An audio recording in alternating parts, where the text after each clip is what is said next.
Peter had lived since birth in a large 5-story building that, when first built 50 years ago, was filled with noisy young families brimming with plans.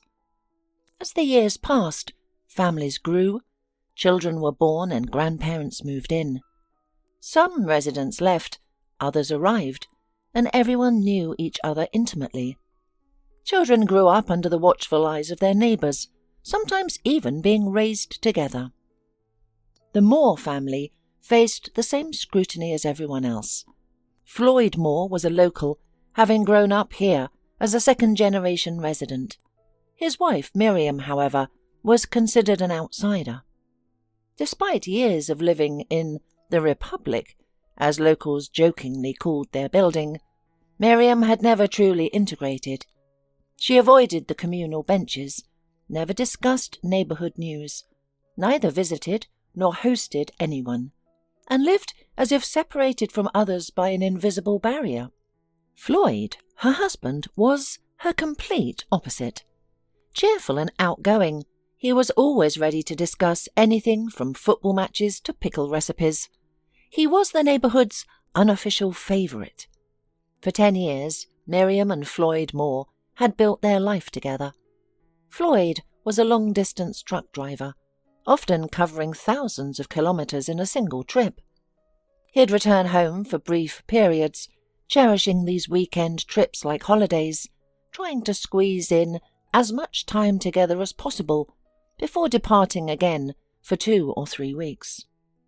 When Floyd returned home from another voyage, the neighbours tried to hint at something vague. "Still travelling, Floyd? While your Miriam sits alone? Well, it's up to you, of course, but temptation isn't far away." Floyd wagged his eyebrows playfully, winked at his elderly neighbours, and, unable to contain himself, laughed out loud. At home, he kissed Miriam and said, "Miriam, we need a child urgently. Do you hear? Our neighbours are already warning me that you might stray."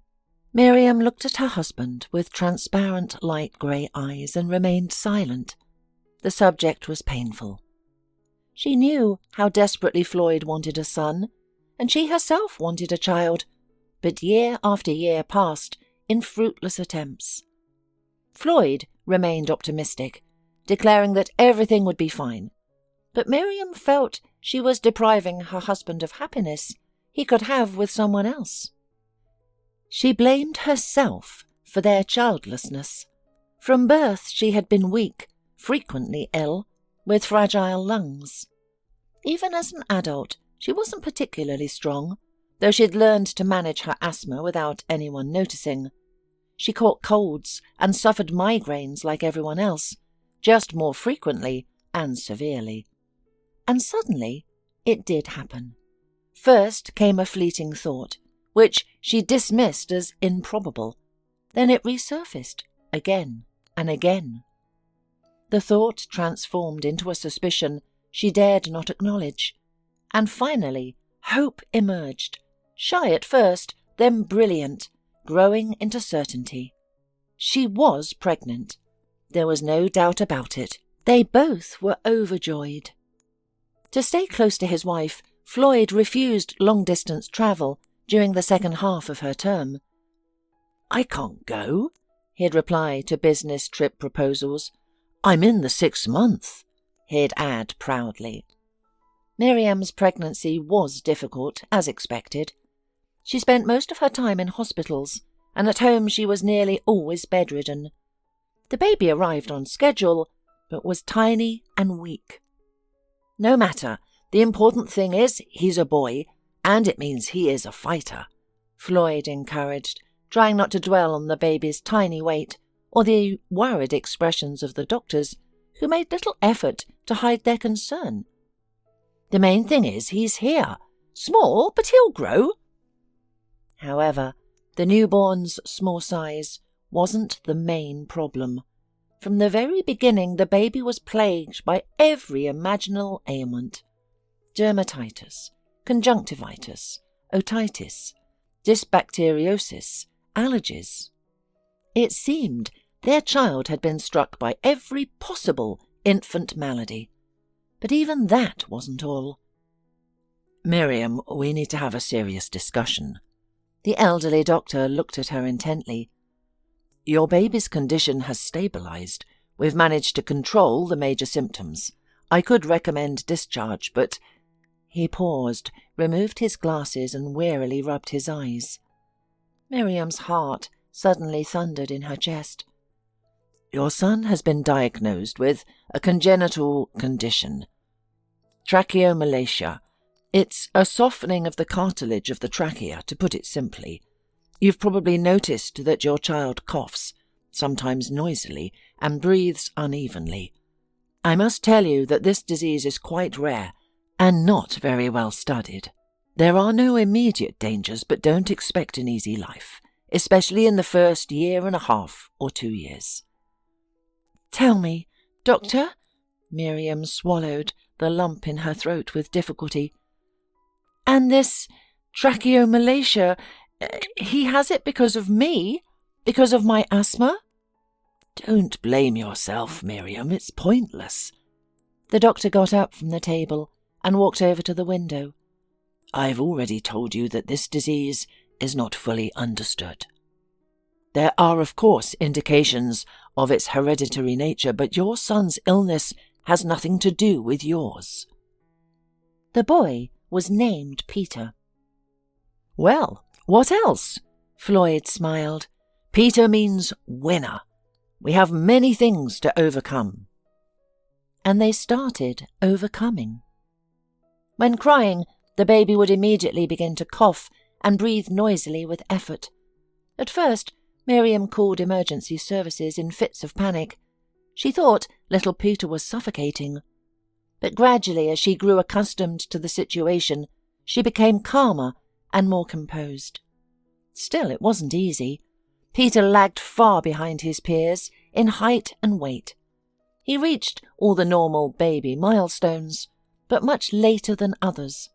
He didn't walk until age 2, and even then with great difficulty. By that time, his condition had stabilized. He had learned to breathe properly and avoid triggering attacks. Remarkably early, the boy understood what he could and couldn't do. However, nature, as if compensating for its cruelty, blessed the baby with exceptional intelligence. And so he grew, quiet, small, thin, very much like Miriam, and intelligent. From his father he inherited only his hair colour and lively, cheerful brown eyes, which seemed improper on his thin, pale face. Miriam devoted her entire life to her son. Until he was 2, she never left his side, holding his hand even as he slept. Later, when he grew stronger, she looked around and realized that during those 2 years, the world had changed, and Floyd had changed the most. His former openness and cheerful disposition had vanished. He became sullen and withdrawn. In their conversation, he would speak only a few meaningless words before hurrying away, as if dreading questions about his life and family. He was rarely home, volunteering for the longest, most distant journeys. "It's better this way," he would explain to himself, eyes downcast. "Peter needs quiet, peace and fresh air. And I smoke, and well, it's less trouble for Miriam. She won't have to feed me, and everything else. And what kind of life is this?" Yes, Floyd had dreamed of a son who would be his continuation, his mirror image, his life's purpose. He had longed to see his son immediately after birth, believing the baby would recognize and smile at him instantly. He had wanted to spend every minute with his son, to toss him in the air, run barefoot through wet grass, sit him in his truck's cab, teach him to swim, play football, ride a bicycle, and share countless other father-son moments. But reality proved far different. He first saw his son at nearly 2 months old. Instead of the chubby, rosy-cheeked baby he had imagined, he found a tiny, wrinkled, bluish face that looked more elderly than infant-like. For a long time, The baby could not even be held in arms, let alone anything else. When Miriam and the baby came home, the flat turned into a real infirmary, where they struggled endlessly with diseases that seemed to pass from one to another. When they discovered Peter had congenital lung problems, it became clear they would need to forget about active games and sports for many years. Even fresh air had to be carefully measured and controlled. But the most terrible thing was losing Miriam. For many years, Floyd had cherished her quiet tenderness, her shy, slightly timid character. He had loved discovering her anew each time. He loved his wife. To him, she had always been desired and loved. But now, everything had changed. She had been completely absorbed by the baby, without a trace, not even realizing it. She belonged to his son, and for him, Floyd, there was nothing left, not a single drop. Exhausted by sleeplessness, feeding, endless procedures, and constant fears for the baby, Miriam was more like a ghost than a woman. She had no energy left for her husband. She seemed to remember his existence only on those rare days when he appeared in the flat, returning from a voyage. Floyd tried to adapt, to endure, telling himself that everything would improve, that it was worth waiting, that Peter would grow up and become healthier, and Miriam would come to her senses, or rather, become herself again, not merely an extension of a sick baby. And Peter did grow up, becoming more independent and stronger, but the relationship between Miriam and Floyd never recovered. They lived together for some time, or rather, existed side by side. Floyd came home, brought money, did small repairs around the house, and timidly played with Peter, who looked warily at his father and seized every opportunity to retreat to his mother. Miriam, with a guilty look, prepared her husband's favourite dishes, washed clothes, left his shampoo on the edge of the bathtub, and, saying good night with lowered eyes, went to sleep in her son's room. When Peter turned 4, Floyd couldn't bear it any more. He sat in the kitchen talking, while Miriam stood with her back to him, staring out the window and fidgeting with the curtain. "Miriam, forgive me. I know I'm at fault, but I can't go on like this. I'm a healthy man, not old yet. You see, I don't want to... I can't cheat on you, but I can't live like this anymore. I came up with everything. You'll stay here. I'll bring money, pay for whatever you need, help you." The woman remained silent as he caught his breath and continued. "I'm a scoundrel, aren't I, leaving you with a sick child and so many problems. But I don't want to leave you. I just don't think we can live together anymore. I mean, you and me. You can't either, can you? Or rather, you don't want to, do you? Miriam, why don't you say anything?" Driven mad by her persistent silence, he snapped into a shout at the last sentences. "Don't shout, you'll wake Peter," Miriam said, still not turning her head. Floyd rose and went to pack his things. Miriam was left alone with her son. Floyd visited a couple of times a month, sometimes more often, speaking to his son and Miriam in empty pleasantries, fixing a socket or an iron before leaving an envelope of money on the kitchen table. Peter grew up, and thanks to both nature and his mother's titanic efforts, was almost healthy by age 7. But physically, he still looked more like a 5 or 6-year-old girl than a 7-year-old boy. With inner trepidation, Miriam enrolled him in a regular school. "Don't worry, your child just needs social adaptation. You must have noticed he only talks to you. That's not healthy," the child psychologist at the clinic told her authoritatively. At school, the contrast between Peter and the other children was so stark that Miriam's heart sank. But the boy, understanding his mother's concerns, responded with remarkable maturity. "Mum, don't worry. Everything will be fine. I'll try to be normal, like everyone else, and stay strong."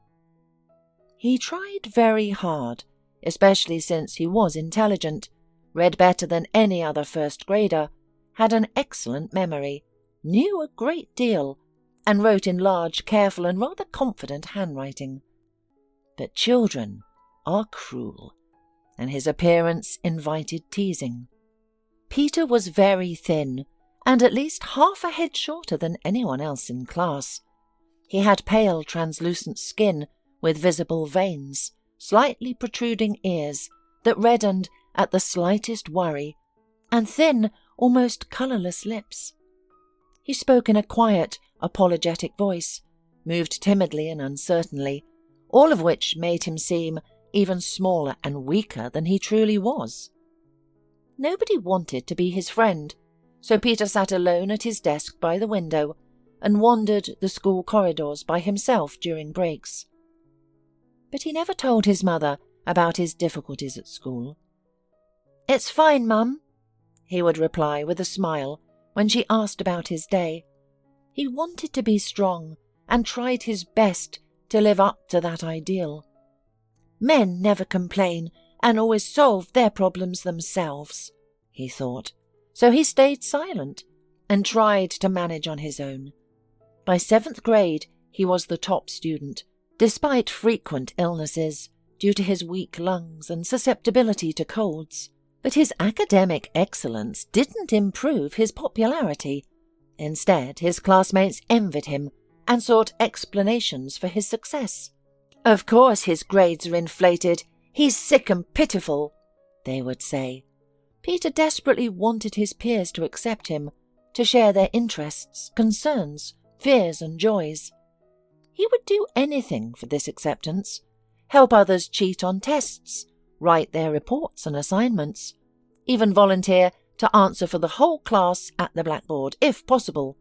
His classmates took advantage of his help, but never offered friendship outside of lessons. That day, like always, he walked home from school alone.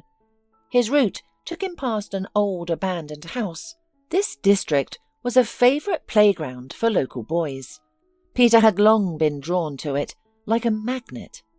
Of course, he didn't expect anyone would suddenly invite him to join their games, but he still wanted to glimpse this fascinating world hidden from adults.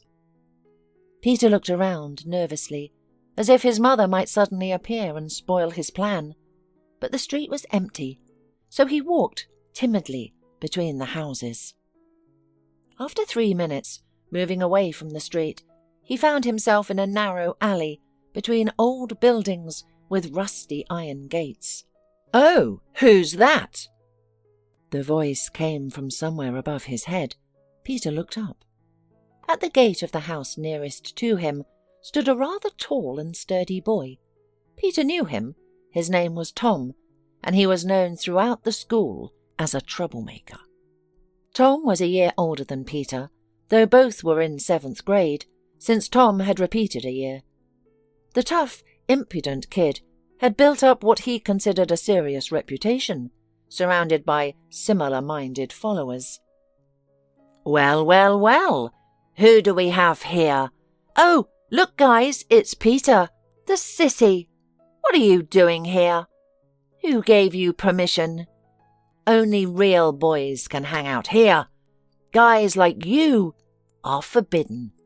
And if any of you come here, you have to pay a fine. Right, boys?" Tom's question was met with nasty, sycophantic laughter from 2 boys who had appeared nearby. "Come on, Peter, pay up. You must have something interesting in your rucksack. Nerds like you always carry money. Hand it over. You don't need it anyway." Tom laughed, his comrades joining in, delighted by their leader's taunt. "No, he won't do it willingly," the guy concluded, watching Peter take a few steps back. "We'll have to do expropriation." "Expropriation," Peter corrected. "Clever, but now you'll get it." Tom spat hatefully. Realizing Peter wasn't afraid of him at all, he hesitated briefly, but knowing this would damage his image as a tough leader, he barked, "Guys, move in! Dan, you take right, Greg left! Hold him down while I search his bag." "Leave him alone!" A ringing voice suddenly cut through the air. "Listen up, Tom. Get away from him, or you'll regret it." "Oh, look, guys, our little pet has a defender," the boy sneered. "Bonnie the Knight, move along, this isn't your business." Tom genuinely wanted to resolve things peacefully with Bonnie, who had suddenly appeared. Though she was a girl, she had earned a reputation for being more boyish than most boys. She fought fiercely and bravely, with strength few expected from a girl. This often caught her opponents off guard. They underestimated her. Having tangled with Bonnie before, Tom wouldn't make that mistake. He decided to take the noble approach. "Listen, Bonnie, go your own way. Don't meddle in men's affairs, and—" "Men's affairs?" the girl snorted. "You call yourselves men? Real men don't gang up 3 against 1. You asked for it. Now you'll get it too. Greg, watch this weak. Don't let him escape. Dan, come from the right and grab her. But be careful, she fights like a cat." The 2 boys circled around, approaching Bonnie from both sides. The girl quickly assessed her chances, reached a grim conclusion, and made an unexpected move. She let out a piercing shriek that made everyone's ears ring. The boys ducked instinctively, but quickly recovered, even as Bonnie continued her sharp cry. "So what?" Tom mocked. "What did you think that would accomplish? Think that would scare us?" "No," replied Bonnie cheerfully, putting her fists on her hips. "But this will help." From behind the old house came quick footsteps and voices of several adult men. "It was around here. Definitely close. Heard her scream, sounded like a girl." The men spoke excitedly.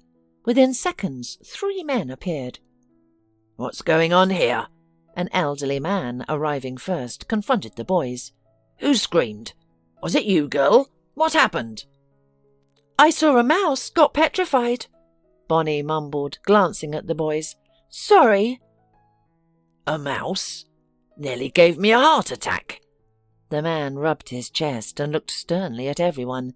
"Get out of here. This is no place for games."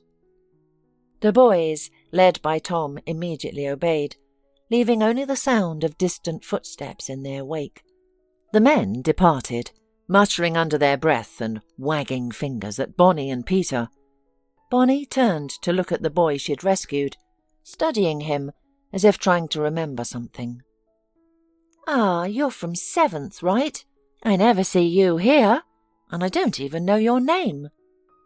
"I'm Peter." "Peter, huh? Well, hello again, my name is Bonnie," she replied cheerfully. "Why did you come here anyway?" "Just curious," Peter shrugged. "How about you?" "Coming from school. This is a shortcut." The girl gestured toward the narrow gap between houses. "Come on, I'll show you out, before someone else shows up on your way." She grabbed her rucksack from the grass and headed toward the street. "Shall we? Listen, you live in building 19, right? I heard there's a guy there with an awesome German Shepherd who's selling puppies. Could you get his number?" For Bonnie, chatting with a boy from school was natural and ordinary. For Peter, it was momentous. For the first time in his life, he was not expected to answer at the blackboard or give answers on a test paper. She just talked to him like a regular boy. "All right then." Bonnie stopped near the turn into the courtyard of the neighbouring house. "There's my house. Bye, Peter. I've got to go. We've got lots of algebra to do, and I can't get this wretched algebra into my head at all. I'll be up all night trying to understand it, but then my mother will come from work and start yelling that I don't want to learn." Bonnie sighed painfully. Wait, Bonnie, let me help you with algebra, he offered involuntarily. Well, why not? But what's in it for you? To mess around with me? Mind you, I'm warning you right away. I haven't been good at math since primary school. Maybe I can help you make friends with it. If it doesn't work, you can just kick me out, and that's it. Peter was shocked by himself.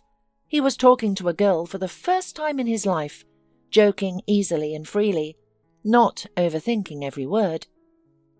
Well, come on, Bonnie decided. And when? Even now, Peter exclaimed enthusiastically. And Peter and Bonnie succeeded. Soon all classmates and teachers began to notice with surprise that Bonnie no longer panicked before every algebra lesson and began to answer and write tests confidently. By the end of the next quarter, she had improved her perpetually precarious C in algebra to a solid B. Well, Bonnie, you see, it was worth starting to pay attention in lessons. You've achieved results, the math teacher solemnly pronounced, naturally attributing the success of this seemingly math-incapable girl to himself. And Bonnie, smiling, remembered how she had once, completely confused by graphs and functions, thrown the notebook and screamed, "I've had it with all this nonsense! You and it together! Get out of here! I don't need this stupid algebra!" And Peter, as if nothing had happened, as if this childish tantrum had never occurred, picked up the notebook from the floor, put it on the desk, carefully smoothing out the wrinkled cover, and said, "Bonnie, look, it's simple. You just need to remember." She felt deeply ashamed. She sat down quietly next to Peter and stared intently at the notebook. Such outbursts happened more than once. In moments of frustration, she called Peter a miserable nerd who couldn't understand that normal people couldn't grasp all this. But he just looked up at her and asked, "Bonnie, shall we continue now?" She was terribly ashamed, but Peter was ready to forgive her anything, for the simple human feeling that he finally had a friend. "Listen, Peter," Bonnie said, standing next to him during recess. "Why don't you ever come to the stadium? I've never seen you there." "Well, you know, I've had weak lungs since childhood. I can't even exercise." "Well, okay, but you're allowed to watch, right? You don't need strong lungs for that. Come tomorrow. We're playing volleyball with another class. Cheer for us." Of course he came and passionately supported Bonnie and her team. At first timidly and silently, then more and more actively and loudly, until finally he was jumping in the stands and shouting at the top of his voice, not thinking about whether he might start coughing. He grabbed the hands of those next to him and felt part of this big, cheerfully shouting, whistling, foot-stomping crowd. Bonnie, as it turned out, wasn't going to stop there and continued involving Peter in activities. "Peter, want to come with us on Sunday to cycle to the lake?" she suddenly suggested. "It's not far, don't worry, and my mum's brother Colin will be with us. Oh, listen, you probably don't have a bike. We'll lend you my old one. My parents gave me a new one, imagine, for finishing the school year without any C's." Bonnie giggled, playfully elbowing him. "Bonnie?" He was dying to go, but of course he couldn't. "Thanks, but it won't work." "Why won't it work? Are you offended that I'm offering you an old bike? That's nonsense. I'll give you the new bike and ride the old one myself.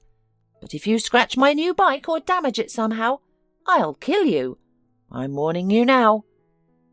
"No, Bonnie, it's not that," Peter exclaimed, thinking he would happily ride the oldest, rustiest bike, even if he had to carry it the whole way. "I can't because I don't know how." "You can't ride a bike?" The girl was amazed. "Wow! Why? Didn't your father teach you?" "No, he didn't." Peter lowered his head. He was terribly ashamed that his father didn't live with them, as if it were his own fault. Why? You know, but I don't remember ever seeing you with your father. I don't think you will. Peter grinned and decided to tell the truth. He hasn't lived with us for a long time. Bonnie looked at him sympathetically and understandingly, but there was no surprise, contempt, or pity in her eyes. Ah, that's how it is. Well, I'm sorry, she said. No, don't think badly, Bonnie. My dad is an excellent man. He visits us and helps with money, and he loves me. Why are you making excuses? Bonnie said, shrugging her shoulders.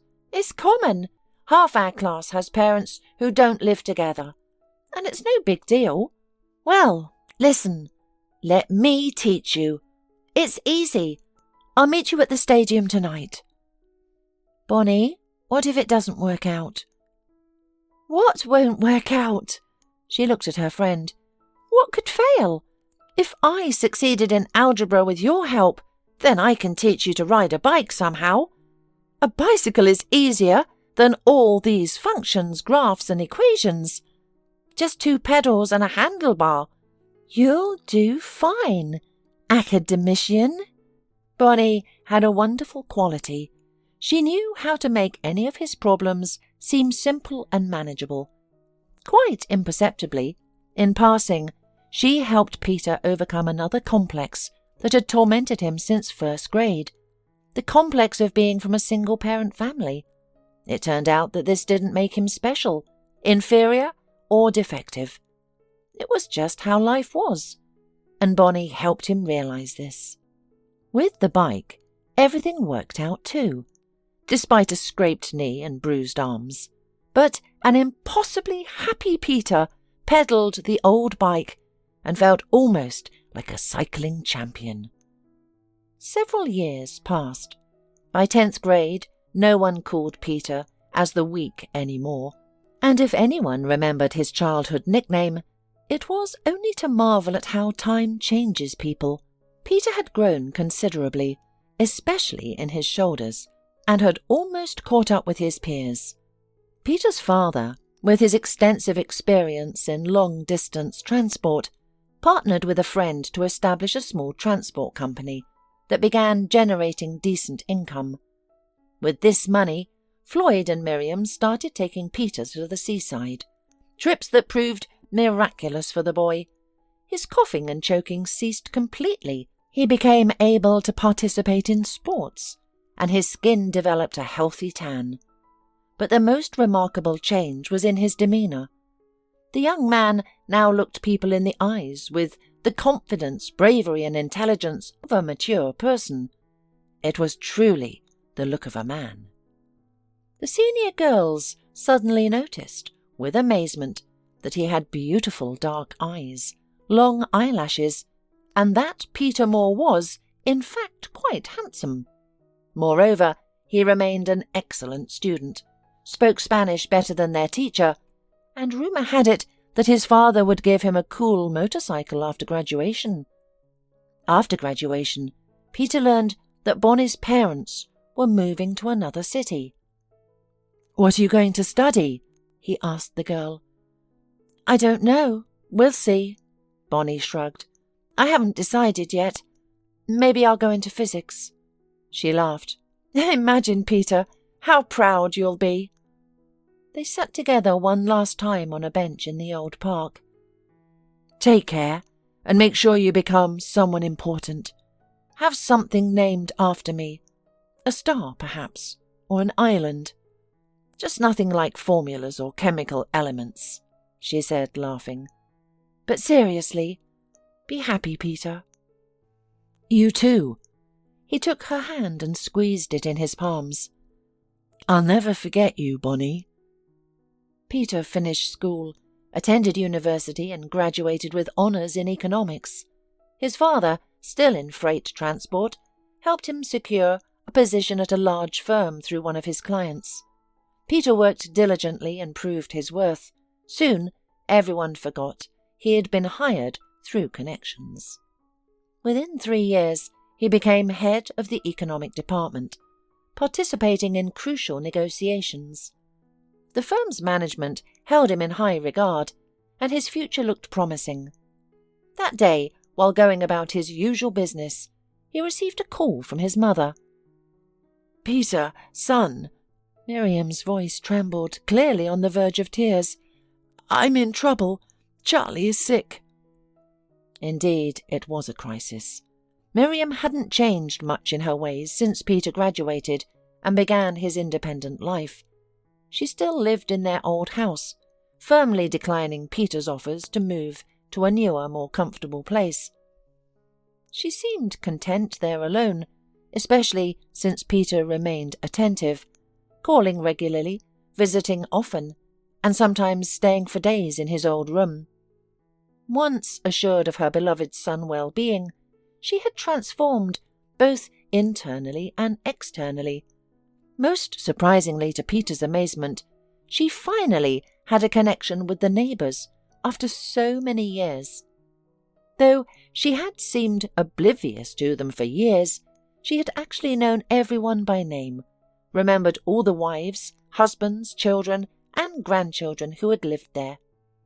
The neighbourhood aunties, who had previously regarded Miriam with suspicion, welcomed her warmly into their circle, like a lost sheep returning to the fold. With the same intensity she had once used to avoid community life, Miriam now tended the courtyard gardens, organised parking petitions, and collected funds for security cameras.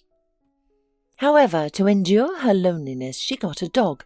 This amusing pug became Miriam's second focus of care and love, after Peter.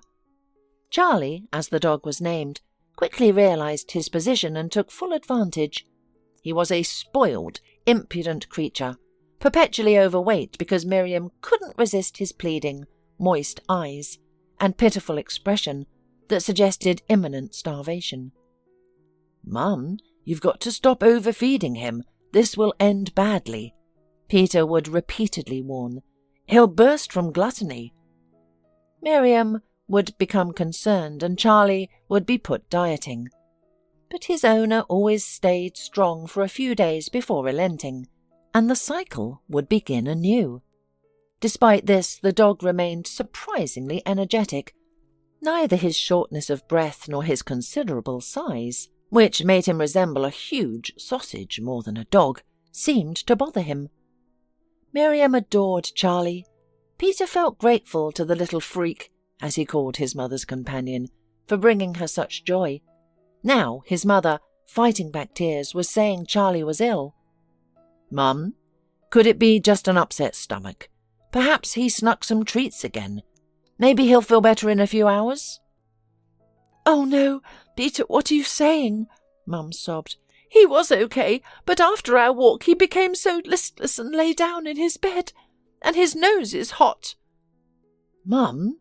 Peter glanced around helplessly, murmuring into the phone to comfort Miriam. "Please don't cry. I'm sure everything will be fine. Here's what we'll do. I'll come over and take Charlie to the vet, okay?" "Yes, please, son. I couldn't bear it if anything happened to him." Within 30 minutes, Peter was at his mother's house. Thankful the office wasn't far. The dog lay on his bed, breathing heavily, his entire demeanour conveying one clear message. "See what happens when you underfeed me and deny me treats? Now I'm weak, sick, and dying. You'll be sorry." Mum stood beside the dog with her hands clasped in tiny despair. "All right, Mum, stop it. It's going to be all right. Just stay at home and wait. Or better yet, go for a walk. I'll call you as soon as I've consulted the vet," Peter said, lifting a very heavy Charlie in his arms. The veterinary clinic had the same effect on Charlie as on any normal animal. The seemingly dying, immobile dog suddenly came to life and tried to escape Peter's arms. Fortunately, there was no queue, and Peter's struggle with the suddenly recovered pug didn't last long. "Come in, doctor is waiting for you," said the receptionist, nodding towards one of the doors. Peter stepped into the office, struggling to hold the squirming Charlie. He cursed himself for not having thought to change his clothes in his hurry. Given the morning's negotiations, he was wearing his best suit, a classic three-piece in dark grey, of excellent quality and inconceivable cost. "That's it, the suit's gone," he thought sadly, noticing the marks of sharp teeth on the sleeve. "And when did he manage this, when just moments ago he was lying limp? God, how heavy he was!" Preoccupied with his thoughts, Peter mumbled, without looking around, "Hello, Doctor," and placed Charlie on the examination table. "Peter? Peter Moore? My God, is it really you?" In front of him stood a short woman in a white medical suit. Her face was incredibly familiar, something from long ago, vague, almost forgotten, but terribly pleasant. He raised his eyebrows in surprise. "You don't recognize me," she laughed. "Bonnie!" He exhaled happily, with a touch of fright. "Bonnie!" They rushed towards each other and hugged tightly. "Oh, my goodness," Bonnie finally said, catching her breath. "How unexpected! How long has it been since we've seen each other? 6 years? No, 8. It's been 8 years. Where did you come from? And you're so handsome." She looked at him with obvious approval. "Why should it be sudden? I'm here quite logically." Peter laughed back. "Our old house isn't far from here, you must remember. But where did you come from? You left the city right after school." "I left, Peter, and I came back. I've been living here for 6 months now. My grandmother is sick, so the family council sent me back to my homeland." Bonnie looked at her old friend with shining eyes. "Oh, Peter, I'm so glad. I want to talk so much, but I have to work. Is this yours?" She leaned over the dog. All this time, Charlie, quiet and resigned to his fate, lay motionless on the table. Perhaps he had decided that if he kept quiet, they would forget about him. "Actually, he's not mine, he's Mum's. She called to say he was ill, fever and all that," Peter said. Bonnie looked at the dog. Peter looked at her thoughtfully. He could hardly remember what kind of girl she had been before. Pretty, slightly pretty, or ordinary. For him, Bonnie was his first and only real friend.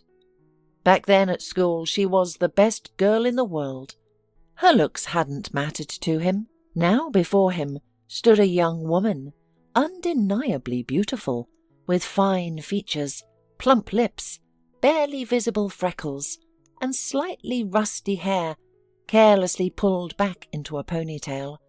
She was a little overweight, but that didn't detract from her appearance. Quite the opposite. "What are you looking at?" she asked suddenly, catching him off guard. He had thought her attention was completely absorbed by the dog. "Just trying to remember whether you had freckles as a child."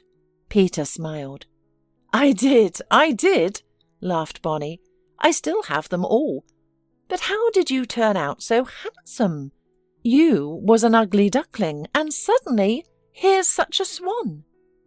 "Well, you, as a veterinarian, would know better." Peter laughed back. "By the way, Bonnie, how did you end up becoming a vet?"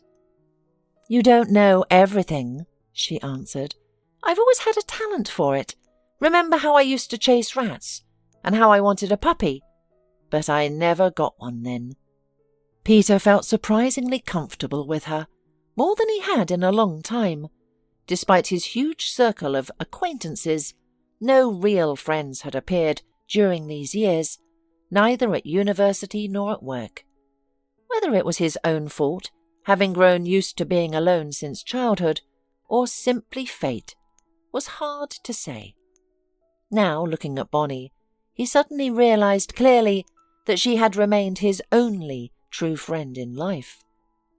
"Well, your fat fellow will be fine, if you follow my recommendations, especially regarding diet." Bonnie's words brought him back to reality.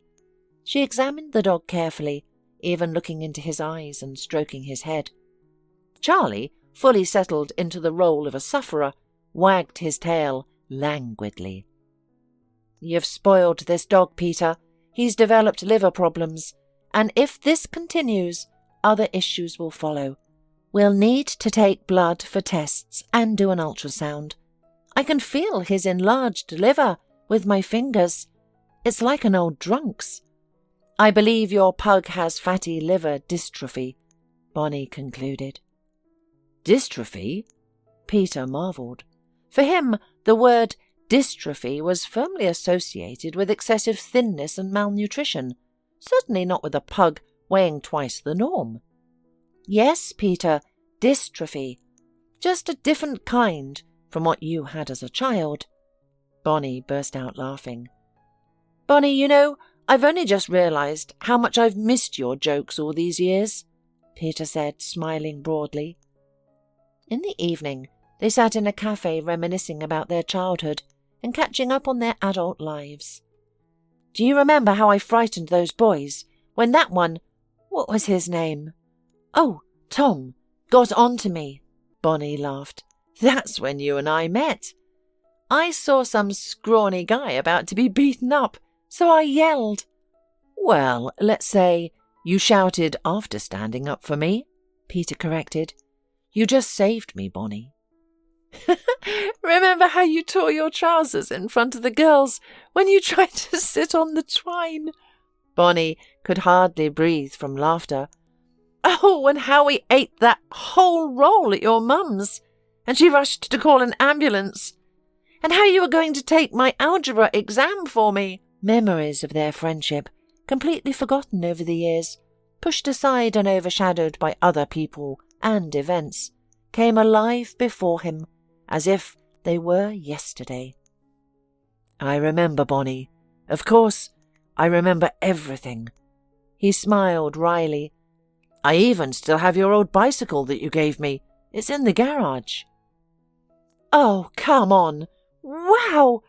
At last he'd managed to truly impress Bonnie. "Well, you're certainly a hoarder, Peter," she teased. Eventually, tired of laughing at old memories, they began discussing what had happened to them after school. Bonnie had attempted to study law after her family moved to another city, but quickly realised it wasn't for her. "I just couldn't imagine spending my whole life up to my neck in paperwork and grinding people's nerves," she explained. "And I got so sick of it. Horrible. I left in my second year. Oh, what happened at home? It's still terrible to remember. Then I figured out what was most unlike law. Veterinary medicine." "Yes, indeed, nothing in common," Peter said, amused. "So I enrolled. And you know what? I've never once regretted it." "You haven't changed a bit, Bonnie. Even in your youth you always did as you pleased. I don't remember you ever regretting your decisions." "Why should I be sorry?" Bonnie nodded. "You should have fun and not waste time on regrets. I'd rather be wrong than spend my life wondering whether I'm doing the right thing. And you, Peter, judging by your suit, calculate everything 100 steps ahead." "Yes, I guess so," he shrugged. "But of course I'm not as interesting as you. I'm often, as you say, up to my neck in paperwork. But you know what? I'm happy too. I do what I do better than anyone else, and everyone recognises that. That's important to me, you know?" "I understand." Bonnie studied him carefully. "I must say, you look terrific, Peter. I hardly recognised you at first. I thought you were James Bond with a fat pug in his arms. Do you always take your dogs to the vet in those suits? I dread to think what you wear to a restaurant." "Well, you'll find out." The man changed the subject. "I'm inviting you to dinner tomorrow night. You'll see my entire wardrobe." "So, today's reminiscing about our snotty youth isn't enough for you?"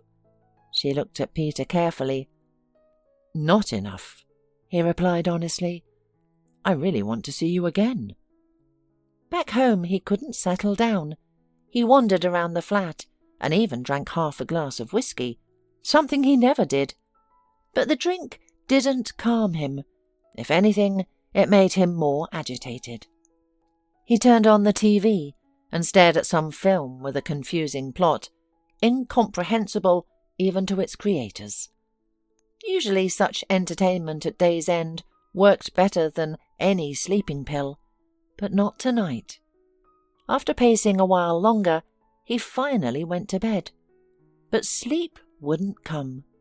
He resisted admitting it to himself, but in the morning, after tossing and turning all night, he finally understood. Bonnie, so cheerful, direct, and most importantly, incredibly feminine, stood before his mind's eye. No way. Peter couldn't believe it. It couldn't be. This was Bonnie, the neighbourhood girl, a devil in a skirt, as they'd called her. He'd seen her countless times, with scraped knees and elbows, in tattered clothes, with bruises, mud smeared on her face, stubbornly clenching her lips to keep from crying, no matter what happened. He still remembered how she would swear desperately, how she fought for justice, despite knowing she'd face her father's wrath later. Well, we've met after all these years. Of course I'm glad. She did so much for me back then. Was my friend, taught me so much. But why can't I sleep? Because I like her as a woman. I've never liked anyone this way. It's crazy. What am I supposed to do? Dawn was breaking outside. Peter abandoned his attempts to sleep, brewed the strongest coffee, and settling into his armchair with his favourite mug, smiled to himself. Tonight would be another evening with Bonnie, and he had sought himself out, realised that everything he'd imagined during the night was nonsense. Bonnie was a friend, of course, and he was truly glad that life had brought them together again. But falling in love? No. Of course not. That evening, he waited for Bonnie at the restaurant. She was running a bit late, and he sat at the table with his eyes half closed, listening to the quiet murmur of the restaurant. "Oh, Peter, I'm so sorry I'm late." Bonnie's rapid-fire voice rang out above him. "You see, I had an unscheduled patient at the clinic. I had to stay." He stood to greet her and froze. Bonnie was gorgeous. Her beauty was different, not poster-like or eye-popping, but calm, incredibly refined and stylish. She had casually styled her hair and applied minimal makeup to her eyes and lips. Yet the effect was wonderful. Bonnie wore an elegant suit that shimmered slightly in the dim restaurant lighting, and her high-heeled shoes made her curvy figure absolutely stunning. The men in the room gave her approving glances. You're gorgeous," Peter said hoarsely, managing this unoriginal compliment with difficulty. "Thank you," she smiled, becoming even more attractive. "Well, not like you, of course, I must say. That suit you're wearing is just as good as the one you wore last night." That evening they danced together, and Bonnie's closeness made him dizzy. He softly touched his lips to her hair, imperceptible to her, and felt as if a slight electric shock ran through his entire body. "Bonnie, I love you," Peter said suddenly. She looked up at him with shining eyes, sighed happily, and pressed herself against him. Within days, it seemed to both of them that they had always been together, never parted, and would remain so forever. Because when people are so perfect together, nothing else matters. 6 months after Bonnie entered his life, the firm where Peter had worked for several years celebrated its 25th anniversary. A grand party was organised at one of the city's finest entertainment complexes.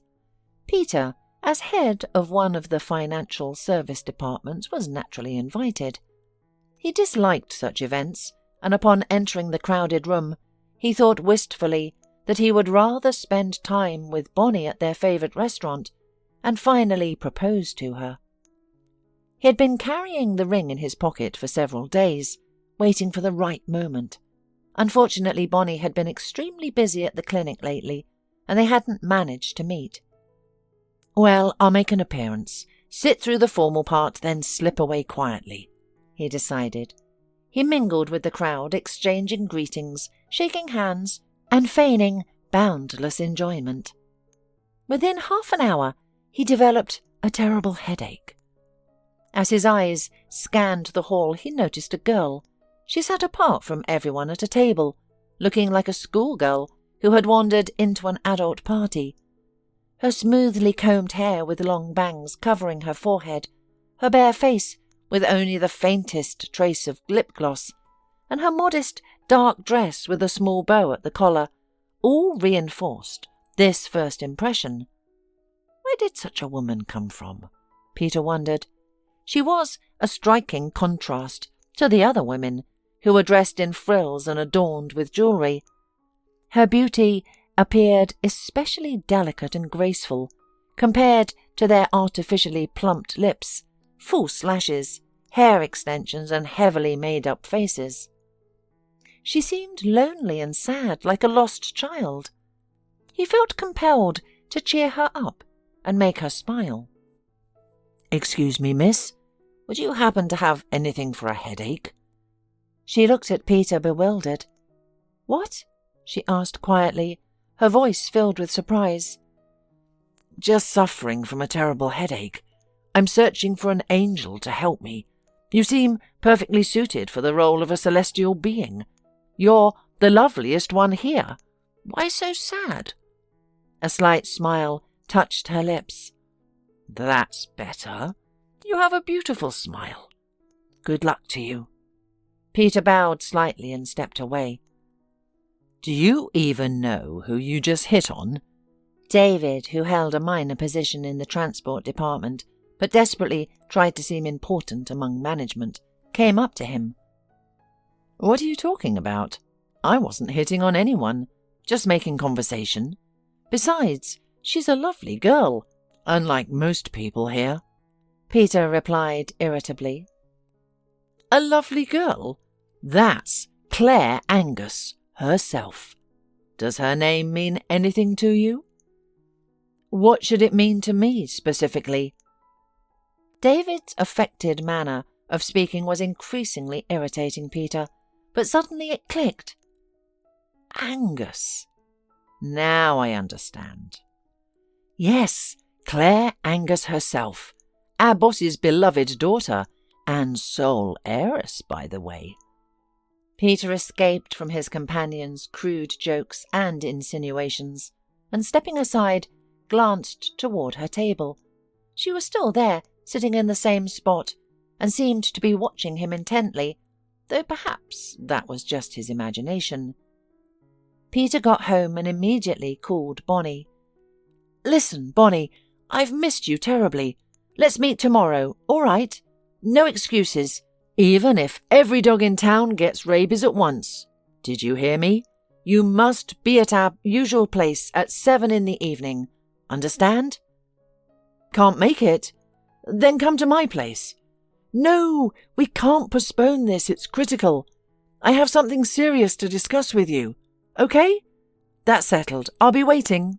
The next morning, Peter was summoned by Mr. Angus himself, the company's owner. He managed strictly but fairly, showing zero tolerance for dishonesty and incompetence.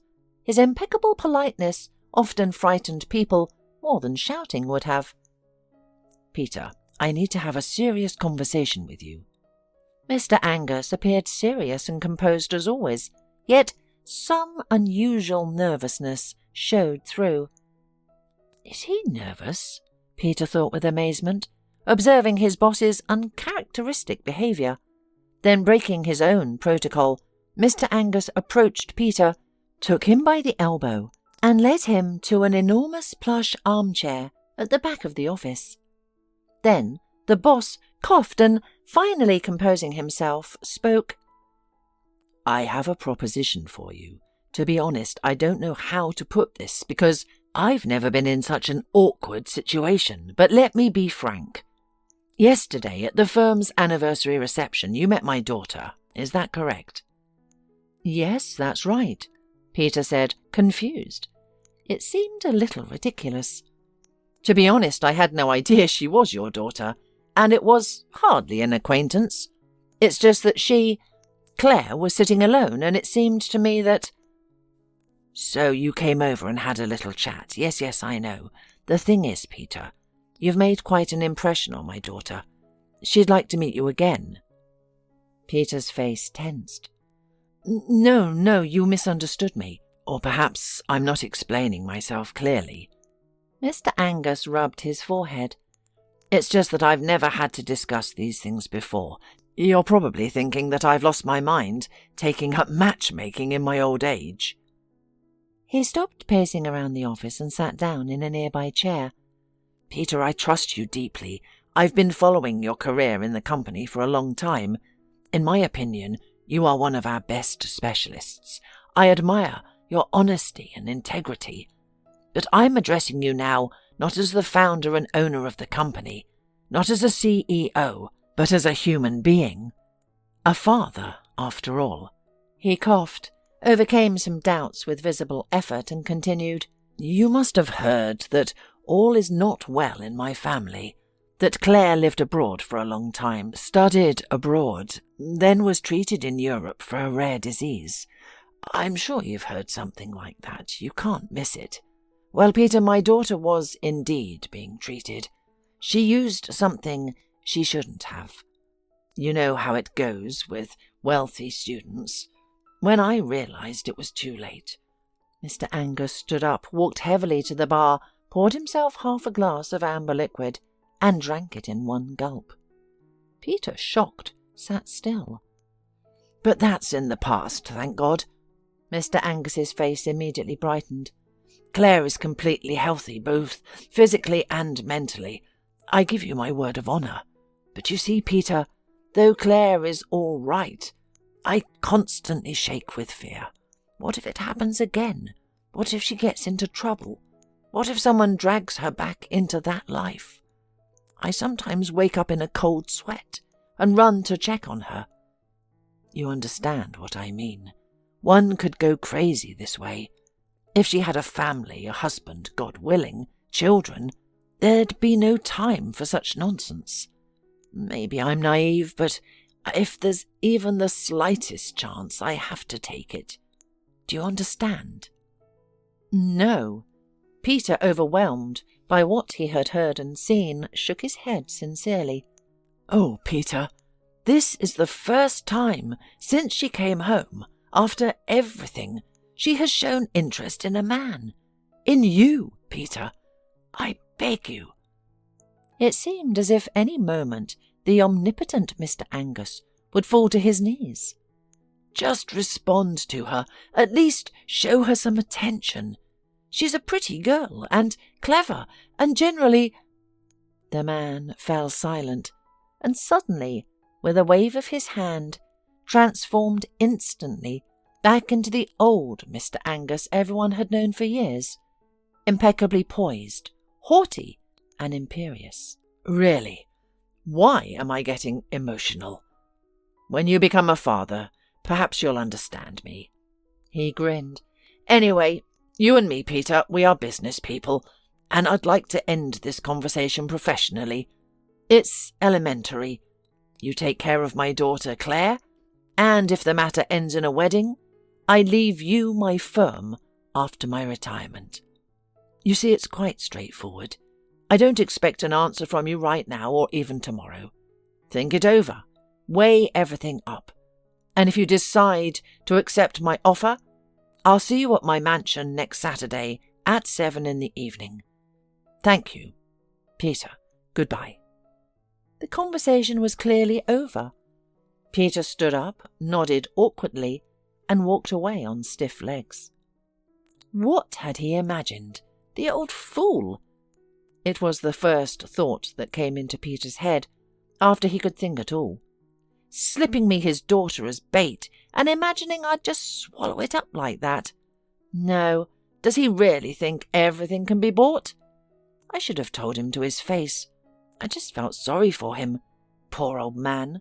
One child, a daughter, and suddenly this. Oh, God, who would have thought it? I just wonder why Mr. Angus decided to confide in me in the first place. He's an incredible man.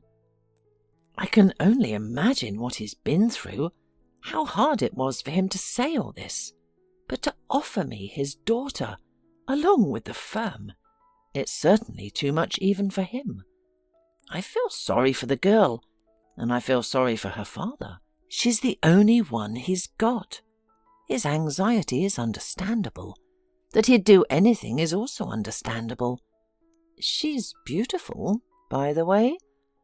I know she's got a lot of money invested in her looks, and it shows, especially on her face.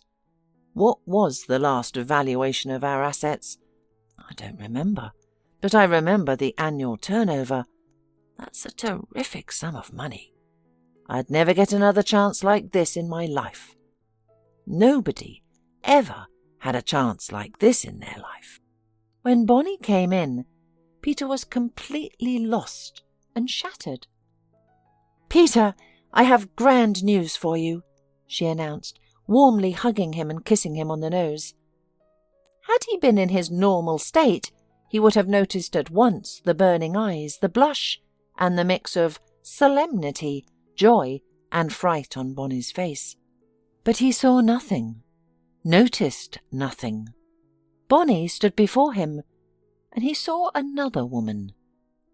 He cursed himself, wanting to make this fog disappear, but nothing worked.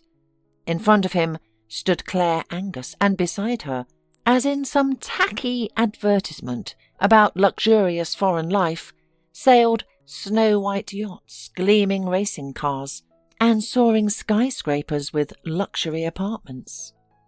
"Peter, what's the matter with you today?" Bonnie gazed anxiously into his face. "I've been talking to you for half an hour, and you haven't spoken a single word." "What?" he asked. "That!" Bonnie replied playfully.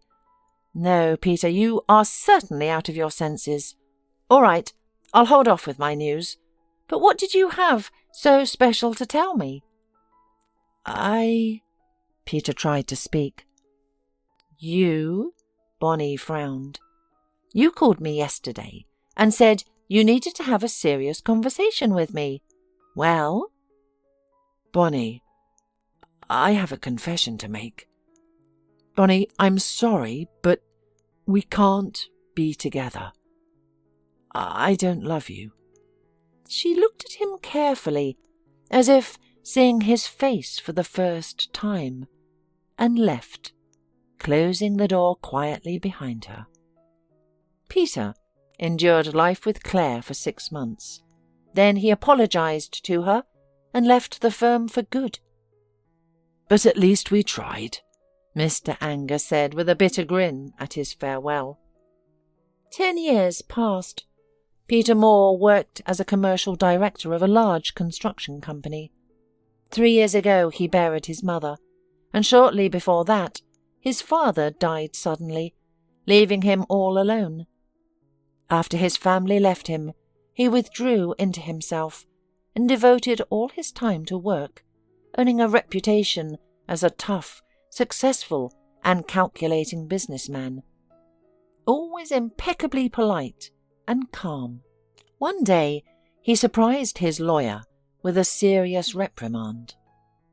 "Kenneth, listen, we have deadlines burning, machinery standing idle, contractors being disrupted, all because you can't formalize the ownership of a piece of land. What's the problem? Why should I stop the development of 3 hectares because of a 5 by 10 meter piece of land sticking out in the middle like a hair on a bald spot? What's going on?" "Mr. Moore, the problem is that the owner of this piece of land won't sell." "Am I supposed to teach you how to work? What do you mean, she doesn't want to sell?" "But Mr. Moore, I did what you asked me to do. I offered money, big money. I even offered to let her set the price herself. But she joked that she had nowhere to put so much money anyway. Everything was occupied by cats. She's a bit eccentric. She said the amount doesn't matter at all. So what can I do? Apparently nothing. Peter waved his hand dismissively at his subordinate. All right, I guess I'll have to do everything myself. It's ridiculous.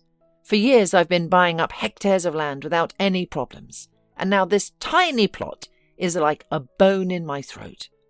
I wonder what kind of woman is so stubborn. She doesn't care about the money. It's baffling. Should I go see her myself? Half an hour later he was there. After noting the modest sign, Animal Shelter and Clinic, he pushed open the door. In the middle of the small room, a woman was leaning over a lamp-lit table. A red puppy whimpered under her hands. Quiet, quiet, little one, it's all right. We'll be showered with millions, and I'll put a golden necklace on you, she said, raising her eyes. And Peter, who felt the ground disappear beneath his feet. Well, hello, Peter. Why have you come? Are you going to give me an offer, or just visiting? Are you going to bulldoze me and all my squeaking possessions? I knew you'd come. I saw your name in the documents your boys were waving around. Peter was silent. He could only sink onto the old stool by the door, his legs unable to hold him. Currently the door burst open, and a girl flew into the room. She looked a lot like Bonnie, and even more like someone hauntingly familiar, though Peter couldn't place who. Well, Bonnie grinned. If it happened like this, it was fate.